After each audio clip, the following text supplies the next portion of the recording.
بسم الله الرحمن الرحيم.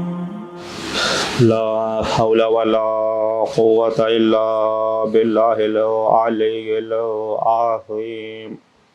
أعوذ بالله من الشيطان اللعين الرجيم.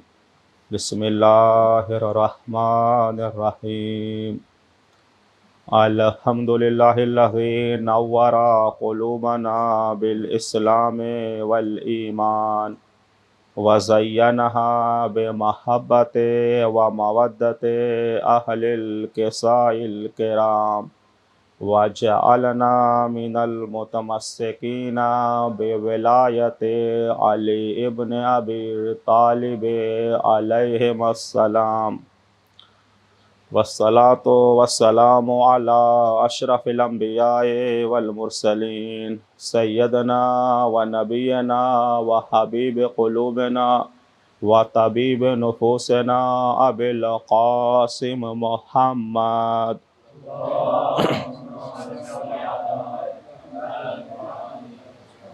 وآله الطيبين الطاهرين المعصومين المظلومين ولعنة الله على أعدائهم أجمعين من يومنا هذا إلى قيام يوم الدين. أما بعد، قال الله تبارك وتعالى في كتابه المجيد: بسم الله الرحمن الرحيم. وأما الذين سعدوا ففي الجنة خالدين فيها ما دامت السماوات والأرض إلا ما شاء ربك عطاء غير مجذوذ. صلوات علی محمد وعلی محمد.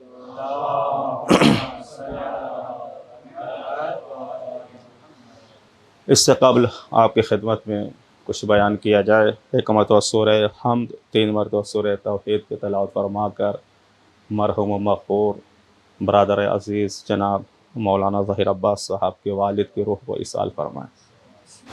اہل علم و فضل کا مجمع ہے اور جس مناسبت سے مجلس کا انعقاد کیا گیا ہے وہ بھی مخفی نہیں ہے.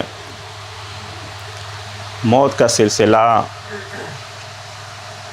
اتنا مستحکم اور اتنا یقینی مسئلہ ہے کہ بلا تفریق مذاہب و ادیان خدا کا انکار کرنے والے مل جائیں گے، بے دین لوگ مل جائیں گے، لیکن کوئی ایسا نہ ملے گا جو موت کا انکار کرے. مرنا جو ہے سب کو ہے، اور 3 گھڑیاں بنی آدم پر بڑی سخت ہے. اگر صحیح اندازہ کرنا ہو تو قرآن مجید نے اس کی عکاسی 2 مقام پر کیا ہے. ایک مرتبہ خود خدا کی ذات نے جناب یحییٰ پر 3 مقامات پر سلام بھیجے. پہلا مقام روز ولادت، دوسرا مقام روز موت، تیسرا مقام روز حشر، جب مردے قبروں سے محشور کیے جائیں گے، مبعوث ہوں گے حساب و کتاب کے لیے. جناب عیسیٰ نے اسے قرآن میں 3 مقام پر اپنے اوپر سلام بھیجا ہے: روز ولادت، روز موت اور روز بعثت، جب اموات کو مبعوث کیا جائے گا. یہ تینوں جو ہیں سخت مراحل ہیں. ائمہ علیہم السلام نے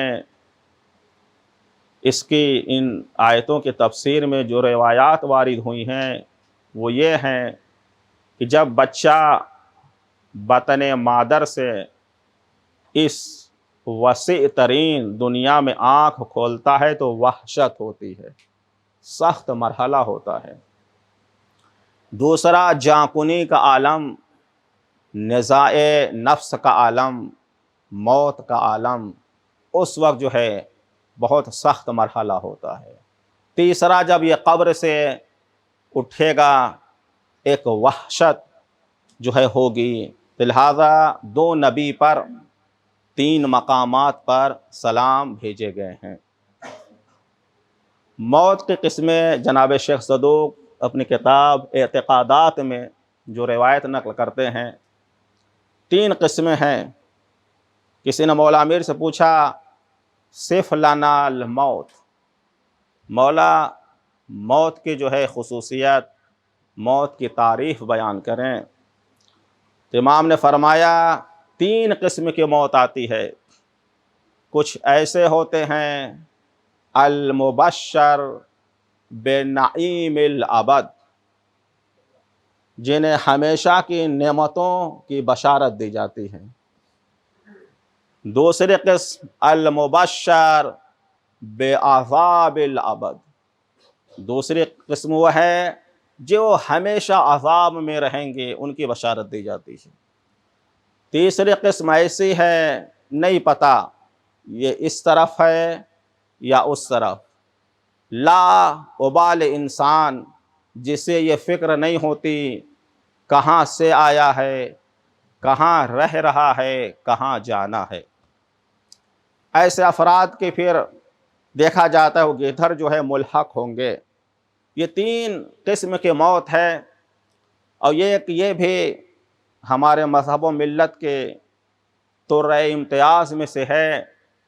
آپ کسی اور مذہب پر دیکھ لیں، مرنے زندگی کی باتیں کرنے والے بہت سے افراد مل جائیں گے کہ زندگی میں ایسا ہونا چاہیے، اور گھر کا نقشہ اس طرح ہونا چاہیے، ڈیزائنر مل جائیں گے، لباس کے ڈیزائن کریں گے، میک اپ والے مل جائیں گے، لیکن مرنے کے بعد کی جو بات، جو مرنے کے بعد کا دستور دے، وہ اسلام ہے باقاعدہ طور پر۔ جو ولادت سے پہلے کی بات کرتا ہے اور مرنے کی بعد کی بات کرتا ہے۔ یہ بھی اہل بیت کا کرم ہے کہ ہمارے یہاں ولادت ہوتی ہے تو پھر بھی قرآن و اہل بیت کے سائے میں، ولادت کے بعد جو اذان و اقامت کا سلسلہ ہے یہ قرآن و اہل بیت کی تعلیم ہے۔ سخت مقام ہے، اس بچے کو وحشت کا مقام ہے۔ سلام اس مقام پر بھیجا گیا جب بچے کے کان میں عقائد و تعلیم قرآن کی آواز پہنچتی ہے تو اسے سکون ہوتا ہے۔ مرنے کے بعد سخت مسئلہ ہے، جب مرنے کے بعد قبر ہی سے سلسلہ شروع ہو جاتا ہے، جب تلقین میں ہم کہتے ہیں اسمع افہم، اس وقت جو ہے جو تعلیمات دی جاتی ہے اس سے مرنے والے کو بڑا سکون ملتا ہے۔ یوٹیوب پر ایک ویڈیو وائرل ہو رہی ہے، خلیج کی ایک مغسلہ ہے جو خواتین کو غسل دیتی ہے۔ اس نے ایک عجیب، ابھی 2 ہفتے پہلے ایک عجیب منظر اس کے سامنے آیا۔ 20 سالہ نوجوان لڑکی جانکنی کے عالم میں ہے، اپنی ماں کو وصیت کرتی ہے دیکھیے مجھے غسل آپ دیجئے گا، آپ کے علاوہ کوئی غسل نہ دے۔ وصیت ہو گئی۔ یہاں جو نظام ہے، مرنے والے کو کہاں رکھا جاتا ہے؟ عراق ایران میں یا امام بارگاہ یا مسجد، وہاں تو امام بارگاہ نہیں ہوتی، مساجد میں جو ہے لاش کو رکھ دیا جاتا ہے، جبکہ ہمارے خاص اہتمام ہوتا ہے لاش کو تنہا نہیں چھوڑا جاتا۔ یہاں تو بعض ایسے دیکھا گیا ہے کہ حسینیہ میں تالا بند کر کے چلے جاتے ہیں، پھر صبح کو آتے ہیں دفن کرنے کے لیے۔ تو بہرحال اسی طرح اس خاتون، اس لڑکے کے ساتھ ہوا، مسجد میں لاش رکھ دی گئی۔ اس کے بعد اس کے والد نے غسل دینے والے کو فون کیا، وہ اکیلی آئی، لاش کو غسل دینا چاہ رہی ہے، حرکت، ہاتھ کو اٹھانا چاہا، لباس کو اتارنا چاہا، حرکت نہیں ہو رہی ہے۔ وہ پریشان ہو گئی کہ یہ ہمارا کام ہے، ہم ہمیشہ جو ہے اس طرح غسل دیتے ہیں، آج کیا مسئلہ ہو گیا؟ فوراً اس نے اپنی ایک جاننے والی کو فون کیا، وہ بھی آ گئی تو بڑی مشکل سے اسے اس کا لباس اتار کر غسل دیا۔ جب غسل یہ لوگ دے رہے ہیں، آنکھوں سے آنسو جاری، پہلی مرتبہ یہ واقعہ ہوا، یہ یوٹیوب پر موجود ہے، پریشان ہو گئے کہ ہم نے آج تک نہیں دیکھا اتنے جو ہے مردوں کو غسل دیا، لیکن یہ رونے کا سلسلہ۔ اسی اثنا میں جب اس کی ماں کو پتہ چلا، مغتسل غسل خانے میں داخل ہوئی شور مچاتے ہوئے، حرام علیکم، تمہارے پر حرام ہے، اس نے وصیت کی تھی، تم نے کیا کیا؟ وہ کہتی میری کوئی غلطی نہیں ہے۔ جس طرح ماں رو رہی ہے اس سے زیادہ اس لڑکی کی آنکھ سے آنسو نکل رہا ہے۔ تو جب ماں خاموش ہوئی تو لڑکی کے آنکھ سے آنسو بند ہو گیا۔ اب یہیں پر ایک لمحہ فکریہ ہے عالم اسلام کے لیے۔ ان کا کیا نظریہ ہے؟ وہابیت کا کیا نظریہ ہے؟ یہ کہتے ہیں بس آنکھ بند ہوئی، اب اس میں اور پتھر میں کوئی فرق نہیں ہے۔ آج کرامت ہی کے عنوان سے خداوند عالم سمجھانا چاہ رہا ہے کہ جاں کنی کے بعد، روح نکلنے کے بعد بدن جو ہے، بدن سے روح کا رابطہ بالکل منقطع نہیں ہوتا۔ اتنی صلاحیت ہوتی ہے کہ کبھی آنسو بھی نکل سکتے ہیں، یعنی اس میں سننے کی بھی صلاحیت ہوتی ہے، سمجھنے کی صلاحیت ہوتی ہے۔ بس ہم عالم اسلام سے یہی کہنا چاہتے ہیں، جو ہم تلقین میں اسمع افہم اتنے سالوں سے سمجھا رہے ہیں، تمہاری سمجھ میں ابھی نہیں آ رہا ہے کہ ہمارا مرنے والا اس طرح اس میں قابلیت ہوتی ہے کہ آخری وقت میں بھی سیکھنے سکھانے کی صلاحیت ہوتی ہے۔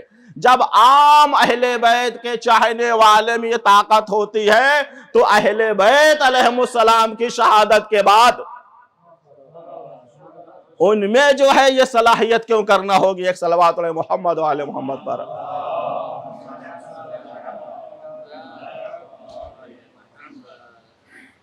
قرآن مجید کی جس آیہ کریمہ کو سرنامہ سخن قرار دیا، سورہ ہود کی آیت نمبر 108 ہے، ارشاد ہوتا ہے وَأَمَّا الَّذِينَ سُعِدُوا، وہ لوگ جو نیک بخت سعادت مند ہیں۔ 3 آیتیں ہیں، اس سے پہلے بھی 2 آیتیں ہیں جہاں شقی اور سعید کی بات کی گئی، جو شقی ہیں ان کی الگ بات کی گئی۔ بہرحال موضوع سے متعلق یہی ہے۔ تو جو لوگ سعادت مند ہیں، دنیا میں نیک اور اچھی زندگی گزارے، ان کی جزا کیا ہوگی؟ فَفِي الْجَنَّةِ خَالِدِينَ فِيهَا، ان کا مسکن کیا ہے؟ جنت، ہمیشہ وہ جنت میں رہیں گے۔ اب اس کو جو ہے تعلیق کیا گیا ہے، ما دامت السماوات والارض، جب تک آسمان و زمین رہیں گے تب تک یہ کہاں رہیں گے؟ قرآن کی دوسری آیت ہے کہ آسمان سمٹ جائیں گے۔ اب اس سے یہ آیت میں منافات ہے یا نہیں؟ آگے پھر استثناء ہوتا ہے، اِلَّا مَا شَاءَ رَبُّكَ اِلَّا مَا شَاءَ رَبُّكَ عَطَاءً غَيْرَ مَجْذُوذٍ، سوائے اس کے کہ خداوند عالم جسے نوازنا چاہے۔ بہرحال اس آیت میں کئی پہلوؤں پر نظر کی جا سکتی ہے۔ ایک تو سعید کون ہوتا ہے، نیکوکار کون ہوتا ہے۔ دوسرا کہ یہ جنت میں مومنین ہمیشہ رہیں گے۔ خلود کا معنی کیا ہے؟ اگر خلود کا معنی ہمیشہ رہنا ہے تو کہیں کہیں آیتوں میں، روایت میں خالدین ابدا، ابد کے ذریعے سے تاکید آئی ہے۔ اس کے بعد اگر خلود کا معنی ہمیشہ رہنا، پھر خداوند عالم نے یہ کیوں کہا جب تک آسمان و زمین کا وجود ہوگا؟ آسمان و زمین کا وجود قیامت سے پہلے ختم ہو جائے گا، اس کا مطلب خلود نہیں ہے۔ اب یہاں عرفا کے ایک جو ہے ان کی اپنی نظر ہے۔ اس کے بعد یہ جو استثناء کیا جا رہا ہے، کیا جنت میں داخل ہونے کے بعد بھی کچھ لوگوں کو نکالا جائے گا؟ جہنم سے تو یقیناً نکالا جائے گا۔ کچھ لوگوں کو، لیکن کیا جنت میں بھی داخل کرنے کے بعد لوگوں کو نکالا جائے گا؟ بہرحال اس پر غور طلب ہے، تفسیر میں مفسرین کے متعدد اقوال ہیں۔ وقت کو مد نظر رکھتے ہوئے، بات کو سمیٹتے ہوئے، سعید کون ہے کہ جس کا ماوا مسکن جو ہے جنت قرار دیا ہے خداوند عالم نے، وہ ہمیشہ جنت میں رہیں گے۔ سعادت کیا ہے؟ اب یہاں پر روایات بھی ہے، السعید سعید فی بطن امہ، الشقی شقی فی بطن امہ۔ صاحب کفایہ نے سیر حاصل بحث کی ہے، اور یہیں پر تھوڑا سا الجھ بھی گئے ہیں وہ کہ کیا سعادت اور شقاوت ذاتی ہے یا ذاتی نہیں؟ اگر ذاتی ہے پھر یہ جزا ثواب اس کا کیا معنی ہے؟ جب بندہ مجبور ہے، نیک پیدا ہوتا ہے اپنی ماں کے بطن سے، اور وہ بندہ ہے جو فاسق و فاجر پیدا ہوتا ہے، پھر اس کا مسئلہ کیا ہے؟ بہرحال ایک بحث ہے۔ تو ہمارے یہاں جو یہ سلسلہ ہے کہ جب ہمارا کوئی عزیز رشتہ دار دوست بچھڑ جاتا ہے تو ہم اسے یاد جو رکھتے ہیں قرآن و اہل بیت کے دائرے سے ہٹ کر یاد نہیں رکھتے، بلکہ اسی دائرے میں رہ کر یاد رکھتے ہیں۔ جس مرنے والے کی مجلس ایک جملہ اس کی سعادت کے لیے کافی ہے کہ اس نے اپنے صدقہ جاریہ کے لیے ایک ایسا فرزند جوار امیر میں بھیج دیا ہے کہ جہاں پر سونا ہی عبادت ہے۔ اب اگر یہاں رہ کے پڑھیں، یہاں رہ کے نشر علوم اہل بیت کریں تو ان کے ثواب کا اندازہ کیا ہو سکتا ہے؟ ایک صلوات علی محمد و آل محمد پر۔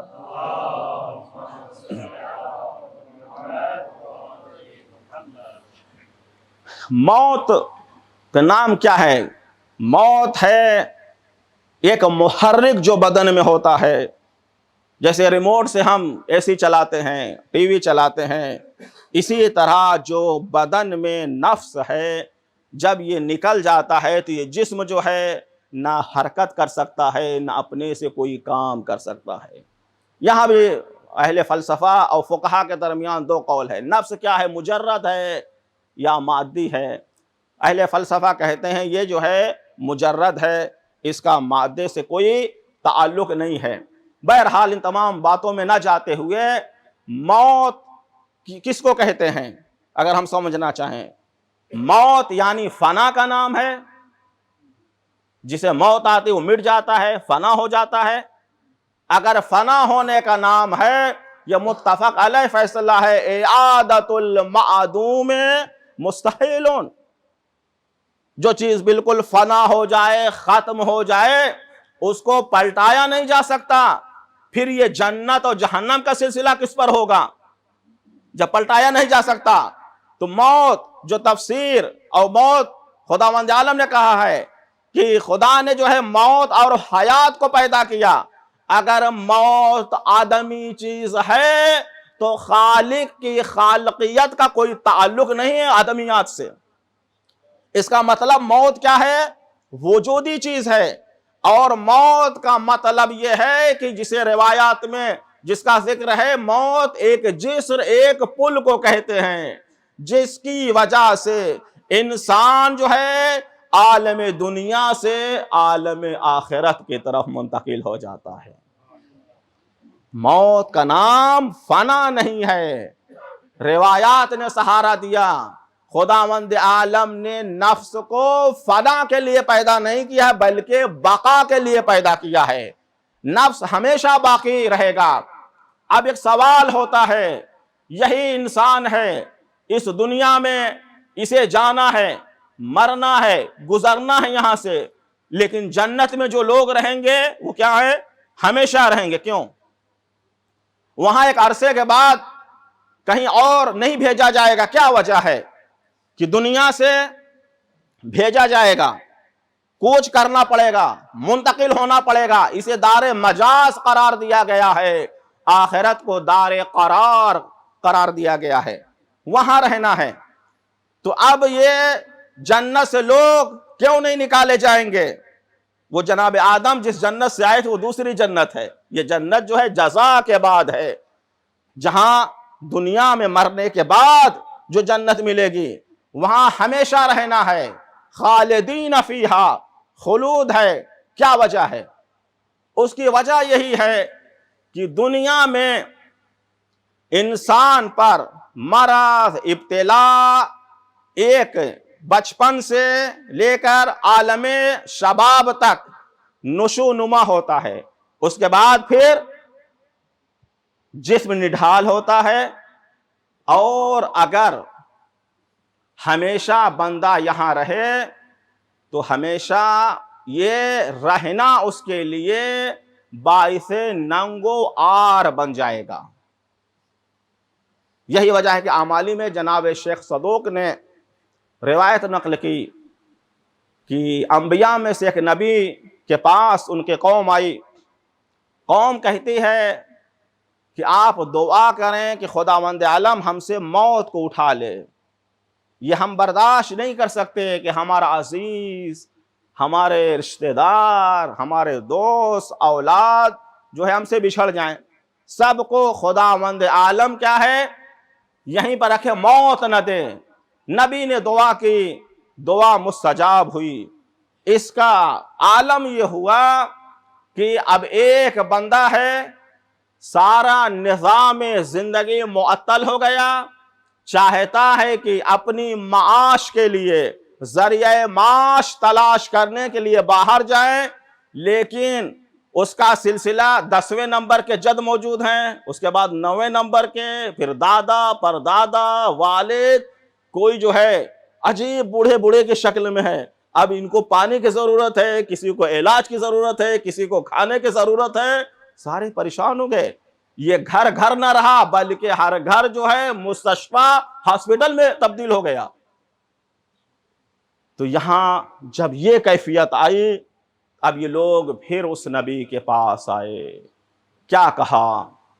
کہتے ہیں ہم نے سمجھ لیا کہ نظام الہی میں اگر کوئی رخ نہ ڈالنا چاہیں تو ہمارے جو ہے ضد پر تمام ہے۔ تو جس طرح دستور قانون خدا نے مرتب کیا ہے اسی پر تسلیم خم ہونے میں انسانیت کی بھلائی ہے۔ تو لہٰذا آپ جو ہے بارگاہ الہی میں دوبارہ دعا کریں کہ جو وقت مقرر موت کا خدا نے کیا تھا اسی وقت پر موت آئے۔ پھر نبی نے دعا کی، نظام جو ہے معمول پر چلنے لگا۔ پریشان ہوتے ہیں ہم، کوئی ہم سے بچھڑ جاتا ہے، چھوٹ جاتا ہے، لیکن یہی وجہ ہے کہ منع کیا گیا ہے کہ ایسے کلمات نہ نکلیں جس سے جو ہے خداوند عالم کی عظمت پہ کوئی حرف آئے۔ انسان کو مصلحت نہیں جانتا وہ، تو موت ہے۔ اسی وجہ سے امام حسین علیہ السلام نے جو مکے میں خطبہ یوم ترویہ کے روز دیا تھا، اس کا ایک جملہ ہے، خط الموت علی ولد آدم مخط القلادۃ فی جید الفتات۔ کہتے ہیں فرزند آدم پر موت کو اس طرح سے سجا دیا گیا ہے جیسے جوان لڑکی کے گلے میں گلوبند کو سجایا جاتا ہے۔ کیا مطلب؟ کلام الامام امام الکلام۔ کیا مطلب؟ یعنی امام حسین علیہ السلام دنیا کو بتانا چاہتے ہیں موت جو ہے باعث زینت ہے، اسے جو ہے پریشان نہ ہو، کیونکہ ابھی جیسا نبی کی وہ دعا جو کیا ہے قوم نے، اگر لوگ نہ مریں تو ہر گھر جو ہے کیا ہے ہاسپٹل میں تبدیل ہو جائے۔ اور خداوند عالم نے چونکہ یہ دنیا دار البلا ہے، یہاں کا ٹمپریچر ایک جیسا نہیں رکھا گیا ہے، اور جنت ہمیشہ کیوں کہ جنت میں ایک جیسے لوگ رہیں گے۔ وہ کیا؟ عالم جوانی میں نہ وہاں کی چیزیں خراب ہوگی نہ وہاں کے رہنے والے خراب ہوں گے۔ ایک صلوات علی محمد و آل محمد پر۔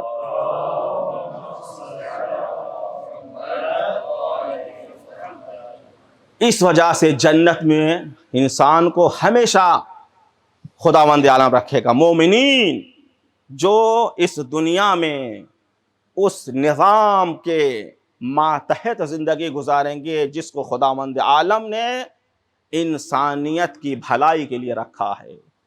ہمیں اور آپ کو ایک میسج دینا چاہیے سماج کو، معاشرے کو، کہ دستور زندگی جو ہے یہی نظام الہی ہے۔ اگر اس کو دستور سمجھ کر ہم نے اس پر عمل کیا تو دنیا میں بھی کیا ہیں، ماجور ہوں گے، اور آخرت میں بہترین جزا سے خداوند عالم نوازے گا۔ تو موت ہے، پریشانی اس سے آتی ہے، لیکن اگر اہل بیت علیہم السلام نے ہمیں سہارا نہ دیا ہوتا، جانکنی کے عالم پہ بھی یہ ہستیاں، پاک ہستیاں آتی ہیں، جب مرنے والا زیارت کرتا ہے تو اسے بڑا سکون ملتا ہے۔ امام سے سوال کیا گیا، مولا بعض مومنین کو ہم دیکھتے ہیں جانکنی کے عالم میں وہ ہنستے ہوئے اس دنیا سے چلے جاتے ہیں، اور اسی طرح سے بعض کافرین کو بھی دیکھتے یہی حالت ہوتی ہے، اور بعض مومنین ایسے ہیں، جناب شیخ صدوق نے اعتقادات بھی یہ ان روایتوں کو جمع کیا ہے، بعض مومنین ایسے ہیں جانکنی کے عالم ان کی جان بڑی مشکل سے نکلتی ہے، کتنے مولوی ہیں سورہ یاسین پڑھتے پڑھتے تھک جاتے ہیں، پھر بھی جو ہے نہیں نکلتی، پریشان۔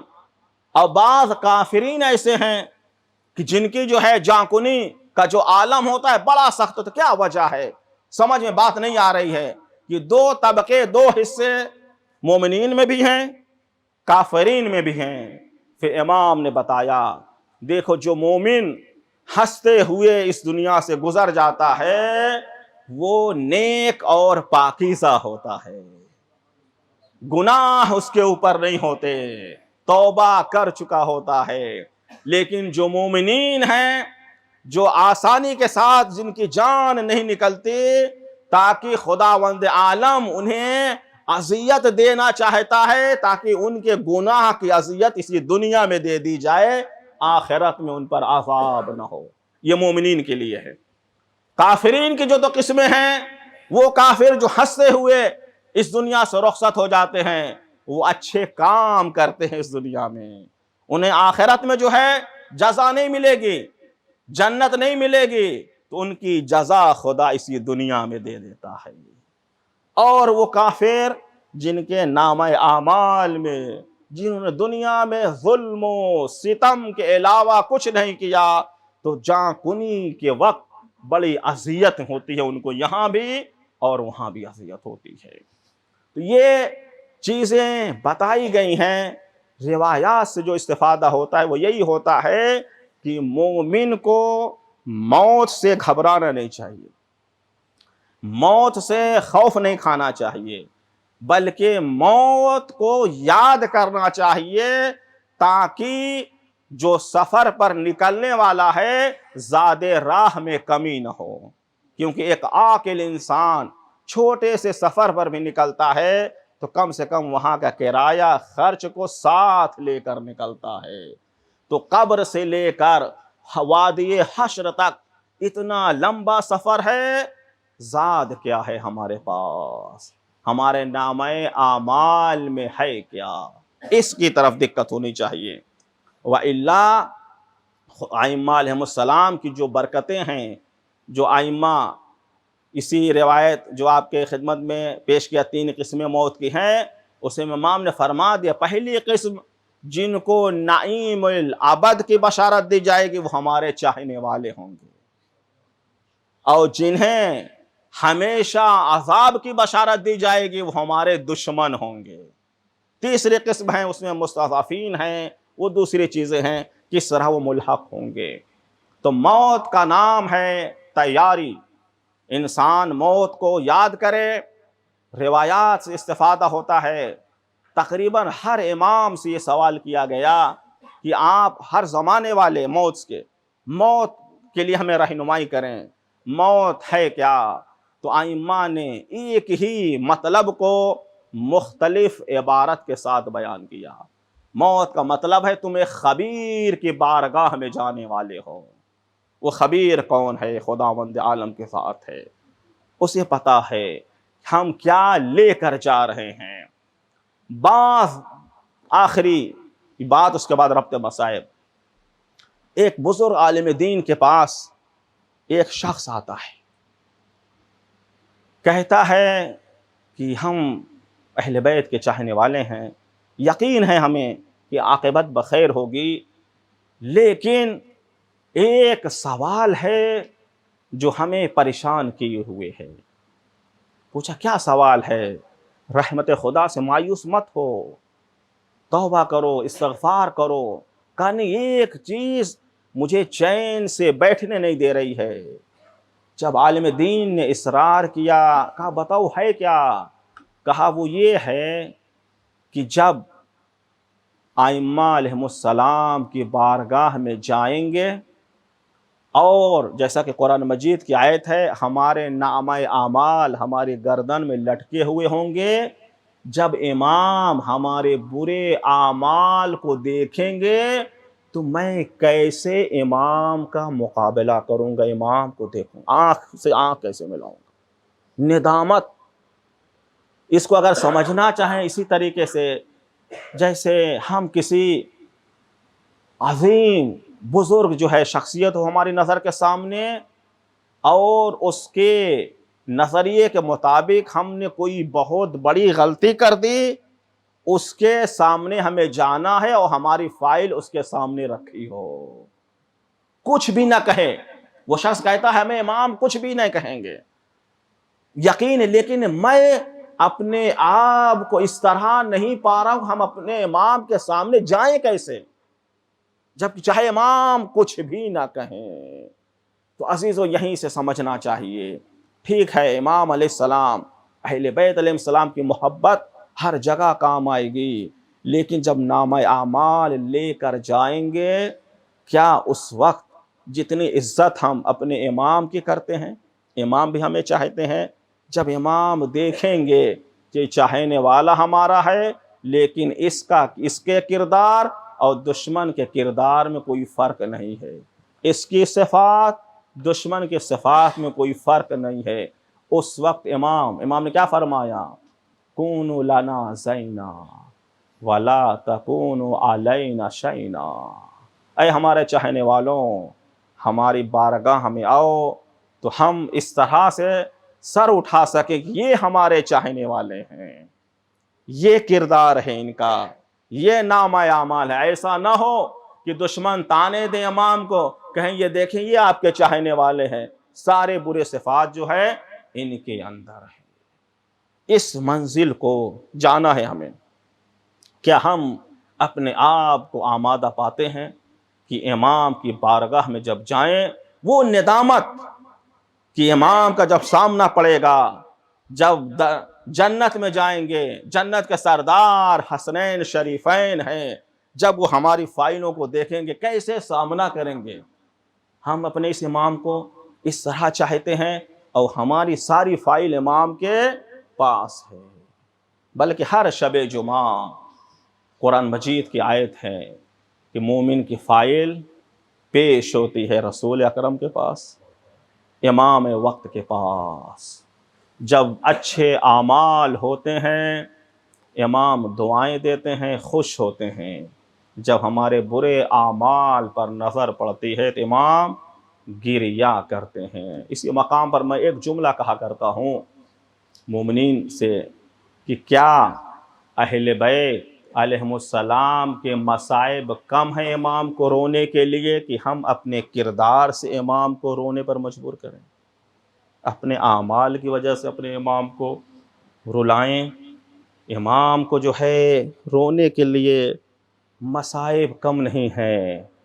ہمارا امام تو کہتا ہے کہ اگر آنکھ کے آنسو خشک ہو جائے، لا اندو بنا بدل دموع دما، اے کربلا والوں، اگر یہ ہمارے پانی کے آنسو خشک ہو جائیں گے تو ہم مصیبت ایسی ہے کربلا کہ ہم خون کے آنسو روئیں گے۔ امام علیہ السلام مظلوم ہیں، اے عزیزو، برادر عزیز، اپنے والد کو، اور کون بیٹا نہ ہوگا جو اپنے والد کو نہ چاہے، محبت نہ کرے، لیکن 3 سفر مولانا ظہیر عباس صاحب نے اپنے والد کے لیے کیا ہے نجف سے، نہ چاہتے ہوئے۔ جیسے ہی اطلاع ان کو ملتی تھی کہ والد صاحب کی طبیعت جو ہے خراب ہو گئی، فوراً ان کی حالت تبدیل ہو جاتی تھی، فوراً یہ سفر پر آمادہ ہو جاتے تھے۔ گئے ہیں نجف سے، دعا لے کر گئے ہیں، بڑے مرض میں مبتلا تھے۔ آج بھی ان سے بات ہوئی کہ آپ لوگوں کی دعائیں تھیں جو اتنے دن تک آپ کے والد آپ کے درمیان تھے۔ دوبارہ بھی جب یہ خبر ملی ہے تو چلے گئے ہیں۔ آخری سفر بھی، جو آخری سفر تھا، جیسے ہی ان کو اطلاع ملی کہ والد صاحب کی طبیعت زیادہ خراب ہے، فوراً یہ چلے گئے ہیں۔ والد کی خدمت بھی کی ہے، اپنے ہاتھوں سے پانی بھی پلایا ہوگا، کھانا بھی کھلایا ہوگا، شان و شوکت سے جنازہ اٹھا، قبر میں اتارا، کاندھا دینے والے موجود تھے، لیکن ہماری جان قربان ہو بیمار کربلا پر کتنا فاصلہ تھا سید سجاد کے خیمے سے نشیب کا، کہ چند قدم کے فاصلے پر زہرا کا لال گلا خشک ہو گیا تھا، کند خنجر جل رہا تھا، جوان بیٹا موجود تھا، اتنی قریب ہونے کے بعد، جاکنی کے بعد، روح پرواز کرتے وقت، نہ کوئی خاتون امام کے پاس تھی، بہن موجود تھی، ازواج موجود تھی، اولاد موجود تھی، لیکن کوئی جو ہے امام کو پانی بھی پیش نہ کر سکا ہوگا۔ جناب جو ظہیر صاحب کے صبر کے لیے ہی کافی ہے، کس طرح اطلاع ملی ہے سید سجاد کو کہ آپ کے بابا شہید ہو گئے۔ اے عزیزو، اے عاشقان حسین، اے عاشقان رسول، برداشت کر سکتے ہیں تو